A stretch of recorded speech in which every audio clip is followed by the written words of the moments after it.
Now, we're going to talk about how Morgan was able to test this chromosomal theory using fruit flies. And to that, I want that you start watching the video and then I will highlight some of the important findings that he had.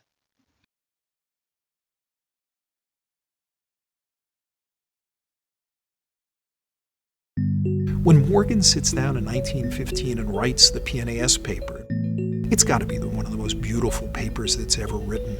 In a way, it's a review article, but it's an amazing paper because it provided the foundation for the development of the field of genetics. It turns out not just to be a nice explanation, it turns out to be the most powerful tool we have today to solve disease. Beginning in the 1900s, American geneticist Thomas Hunt Morgan carried out simple but elegant experiments with fruit flies in his lab at Columbia University.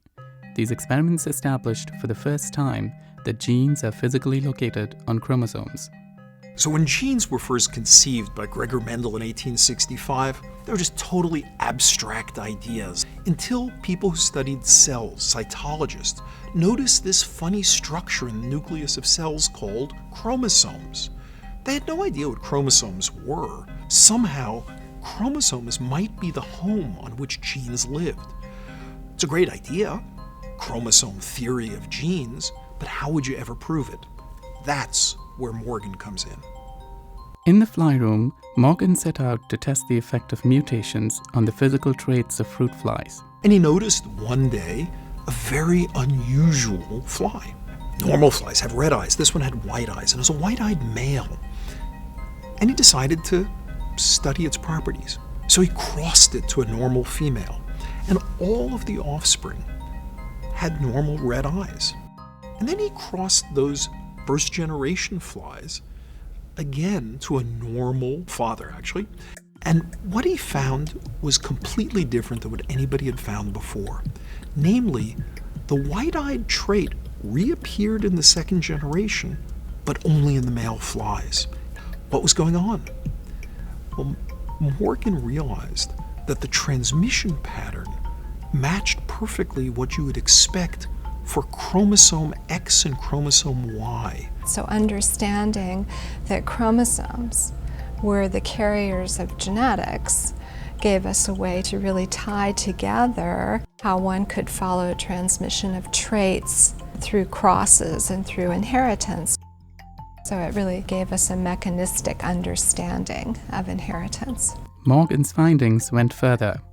They paved the way for a molecular understanding of human genetic disease. So he, I think, was the first to really recognize that genes could be linked together in how they were transmitted. Morgan never expected it, but what he and his colleagues in the fly room did by tracing inheritance and placing things on a chromosome is exactly what human geneticists do to map the genes today. Morgan's work has launched more than 100 years of study because these questions, how do you duplicate a chromosome? How do you accurately transmit a chromosome? What happens when chromosome integrity or chromosome structure becomes perturbed? These are really active areas of research that are of direct medical relevance. Those areas of research owe an incalculable debt to Morgan's 100-year-old discovery, enshrined in the dusty annals of early 20th century genetics.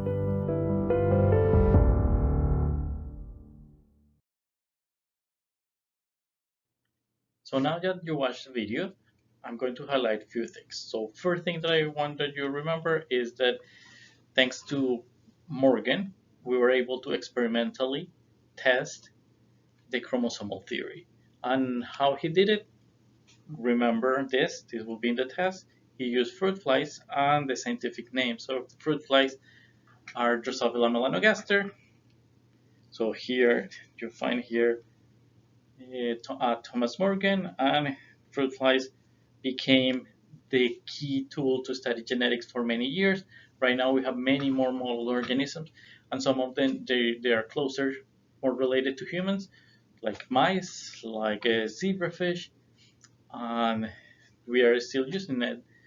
So although Drosophila is important, now we have many more organisms. Even some of them they are faster to use, like yeast, because they can reproduce faster. You can have it in a smaller space. So we have a wide variety of model organisms to study genetics. And the main strategy that Morgan is to compare the wild types to the mutants. And he belongs to a school of thought that is the mutationist. So they start studying mutations and they start finding changes in in the phenotypes when you have a mutation.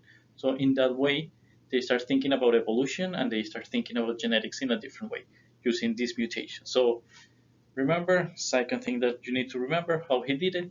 He compared the wild types that they were the normals, and here, if you see the wings, as we said before, this is a normal wing, so it will be the wild type. This is how you abbreviate WT, and this is the mutant, and this is the mutant. That in this case it has a curly wing, so here is abbreviated. And I already talked about this. So he compared the wild type to mutants. And this became a very important tool to study. So he found that individuals with traits attributed to mutations are known as mutants. And please remember this concept that it will be very important, the concept of mutation. In the video, they show some of the mutations. There are hundreds and hundreds and hundreds of mutations only for the region of the leg that I study. And there are more than 700 mutations. Here you can see mutations in the eye color. So this is the wild type. You have white eyes. That this is fundamental for Thomas Morgan. Here, this is the one that they use to test the chromosomal theory. However, you have different colors of eye based on mutations. You can also find changes in the, so this is just the color pigmentation. Here you can find in the size, so in the eye size, here is the normal, here is one that is bigger, here you have one that is start getting smaller, and here you have different shapes. Also you can have in the back of the fly that we call notum. You can find a lot of difference, and here you can find difference in the color. Some of them are yellow, some of them are black, some of the bristles can be thicker, so there is a lot of variation. In some cases the bristles disappear, and here you find in this one difference in the wings, so hundreds and hundreds of mutations. And he used this to try to, as a tool to understand genetics and to understand how the genes were located on chromosomes. And to do that, he compared the eye color in fruit flies. So he compared the red white color with the white color. And something that you need to remember is that while humans they have 23 pairs of chromosomes, fruit flies only have 4 pairs. So this makes them very easy to study. And the first pair is the X and Y, so it's the sex chromosome. You have these two. The second and the third, you have many genes, and the fourth one is very small. So this one is even smaller. You only have, actually most of the genes are in these 3 chromosomes. So it makes it easier than study humans, because humans are much more complicated. So the experimental suggests that there was a relationship between the sex of the progeny and the males and females, and the inheritance of the eye color. So he thought, okay, there are 4 chromosomes, one is very small, so there are very few genes, and so we have 3, and there was a relationship between gender. So maybe the chromosome, this mutation, it can be located in this specific chromosome, in the first chromosome. So let's see how he tests that. And he did that by using something called a reciprocal cross, that it was, and that I will explain that in a second. So here, when he crossed the female with red eyes and the male with white eyes, as we studied before, he got this. All of them look red, both females and males, and tried to do these crosses. However, when he did the reciprocal cross, when he took the female now with white eyes and the male now with red eyes, so this is why it's reciprocal. Here it was white eye, now the male is red eyes, and the female before was red eye, and now the female is the opposite color, is white eye. And he found something very interesting. If you make this cross, if you do this cross, you'll find that females will have red eye, while males will have a white eye. So this reciprocal cross shows something very interesting, that it seems that in the Y chromosome you find this white eye. And so I briefly talk about what they show in the video, and I know that some of you didn't study genetics so in high school, so this explanation is not enough. So I'm going to show you a video of the camel biology that explains in detail how this happened, how these reciprocal crosses happen, how this sex linkage happen. And in particular, if you remember the silly example of the aliens, now they will explain the same example that we are talking here, but with the aliens. And the aliens in this case will have short legs, and one of them, the males, I think, are the one that have short legs because it's a trait that is related to one of the Y chromosome. Okay, I hope that you enjoyed this video, and if you have more questions in class, we will solve it and we will do many more exercises. In this cross, we will look at the inheritance of short legs and normal legs in Mendelians, a mythical alien species. Notice the results of the cross.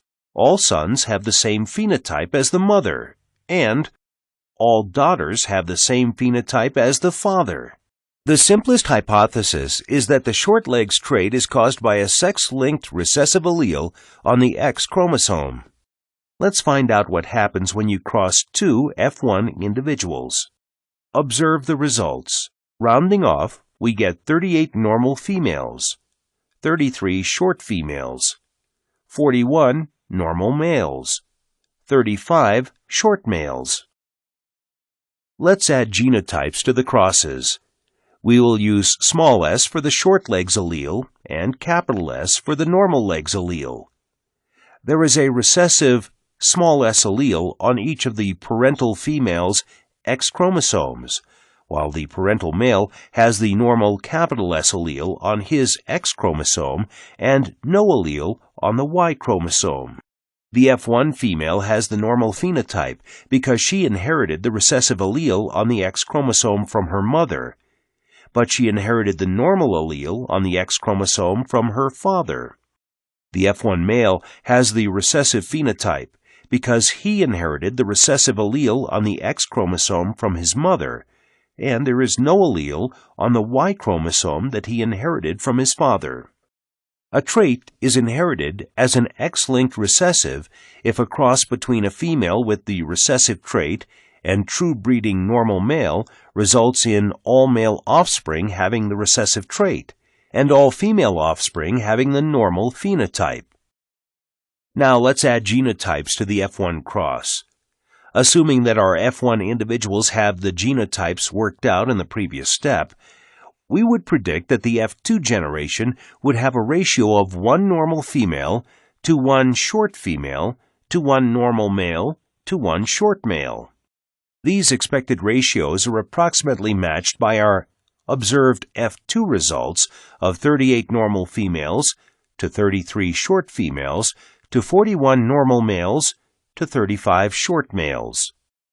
In conclusion, leg length can be explained by a single gene on the X chromosome, with the short legs allele recessive to the normal legs allele. This cross illustrates the inheritance of an X-linked recessive allele. Now, let us analyze a reciprocal cross, in which we switch the phenotypes of the parents. This is quite different from the result we got from the original cross. If we had looked at this first, we might have thought that short legs was caused by a simple recessive allele. This shows the importance of making the F1 cross, as shown in the next step. The F1 cross shows that a short leg is not caused by a simple recessive allele. Looking at the F2 offspring of this cross, we see that there is a 3-to-1 ratio of normal to short offspring. But when we look at males and females separately, we see that this ratio is not the same for the two sexes. This indicates that the leg length gene is linked to the X chromosome, with the short legs allele recessive to the normal legs allele. Had we not looked at the sexes separately, we might not have seen that sex linkage was involved. Notice that for traits caused by an X-linked recessive allele, the F1 and F2 results are different for the cross between a female with the recessive trait and a normal male, and the cross between a normal female and a male with the recessive trait. Thus, a reciprocal cross must always be made when the gene could be X-linked. Let's review how sex-linked genes work by examining other scenarios. The pointed ear trait in Mendelians is caused by an X-linked recessive allele. We will use small e for the pointed ears, that is, the recessive allele, and capital E for the normal no-ear allele. A female Mendelian, Marge, with no ears, which is the normal condition, and whose male parent had pointed ears, pairs with a male Mendelian with no ears, whose male parent had pointed ears. Let's make the cross. The proportions in the phenotypes are 2 females with no ears, 1 male with no ears, and 1 with ears. Overall, there will be 3 with no ears and 1 with ears. Here's another scenario. Let us now assume that the female Mendelian from the previous scene pairs with a male Mendelian with pointed ears. Let's make the cross. The proportions in the phenotypes are 1 female with no ears, 1 female with ears, 1 male with no ears, and 1 with ears. Overall, there will be 2 with no ears and 2 with ears.